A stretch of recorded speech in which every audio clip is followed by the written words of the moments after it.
nos tenemos que quedar en casa, lavarnos las manos seguidos, ponerse el barbijo cuando salís a comprar. Hasta en mi barrio me tengo que poner barbijo. En todos lugares me tengo que poner barbijo para salir. Y más afuera del barrio.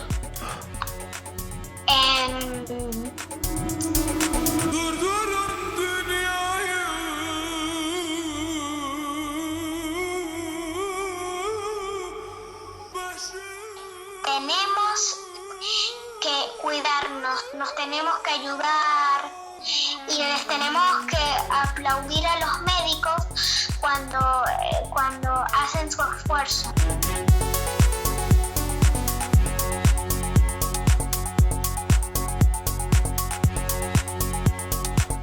Tengo que hacer bastante tarea.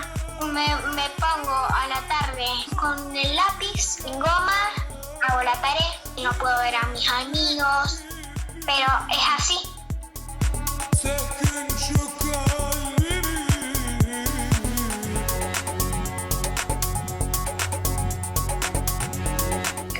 Yo recomiendo que los viejitos se queden en la casa porque tienen que salir menos viejitos. Son a los que se contagia más. Apenas llegue de la casa me tengo que desinfectar los patines, que yo voy en patines a veces, la bicicleta, las ruedas, todo tengo que desinfectar en mi casa porque no sabemos qué pisamos, qué tocamos.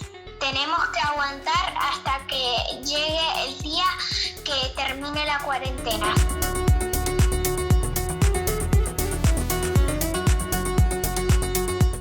Yo creo que va a pasar la cuarentena, le tenemos que poner onda. Eso fue